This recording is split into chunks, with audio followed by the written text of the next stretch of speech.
Jal Jeevan mission കണക്ഷന്റെ bill കണ്ട് ഞെട്ടിയിരിക്കുകയാണ് ഒറ്റപ്പാലം വാണിയംകുളം മാന്നന്നൂരിലെ കുടുംബങ്ങൾ. 10,000 മുതൽ 85,000 രൂപ വരെ ഭീമമായ തുകയാണ് ബില്ലായി ലഭിച്ചത്.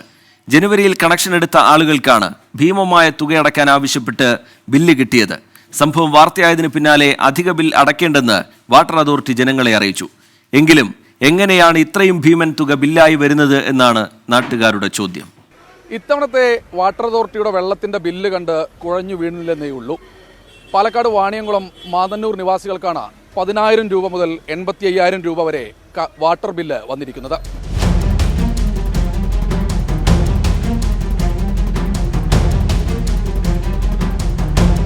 ഒരു ബില്ല് ഞങ്ങൾക്ക് വന്നത് 74 രൂപ എന്തോ ആദ്യത്തെ ബില്ല് വന്നത്.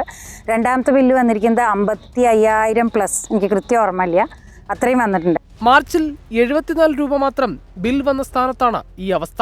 ഈ മാസത്തെ ബിൽ കണ്ട് മാനന്നൂർ നിവാസികൾ ശരിക്കും ഞെട്ടി.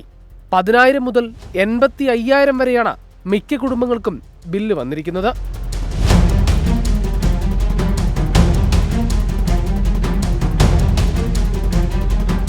ഈ വെള്ളത്തെ മാത്രം ആശ്രയിച്ചിട്ട് ഇരുന്നിട്ടുള്ളത് കൃത്യം ഒരു മാസമാണ്. അല്ലാത്തപ്പോൾ മുഴുവനും ഞങ്ങൾ ഇടയ്ക്കൊക്കെ ഒരു ലേശമൊക്കെ എടുക്കുന്നല്ലാതെ ബോർവെല്ലിനെയാണ് ഞങ്ങൾ കൂടുതൽ ആശ്രയിക്കാറ്. കഴിഞ്ഞ മാസത്തേതിനു സമാനമായ രീതിയിലാണ് ഇത്തവണയും വെള്ളം ഉപയോഗിച്ചതെന്ന് വീട്ടുകാർ പറയുന്നു. സംഭവത്തിൽ നടപടി ആവശ്യപ്പെട്ട് നാട്ടുകാർ വാട്ടർ അതോറിറ്റിക്ക് പരാതി നൽകി. സംഭവം വാർത്തയായതിനു പിന്നാലെ വിഷയത്തിൽ ഇടപെട്ട വാട്ടർ അതോറിറ്റി അധിക ബില്ല് അടയ്ക്കേണ്ടെന്ന് ഉപഭോക്താക്കളെ അറിയിച്ചു. അപ്പോഴും ഒരു ചോദ്യം ബാക്കിയാണ്. സാങ്കേതിക തകരാറാണെങ്കിലും ബിൽ നൽകുന്ന ജീവനക്കാർ ഇത് പരിശോധിക്കേണ്ടതല്ലേ? പരാതി വരുമ്പോൾ മാത്രം വാട്ടർ അതോറിറ്റി ഇടപെട്ടാൽ മതിയോ?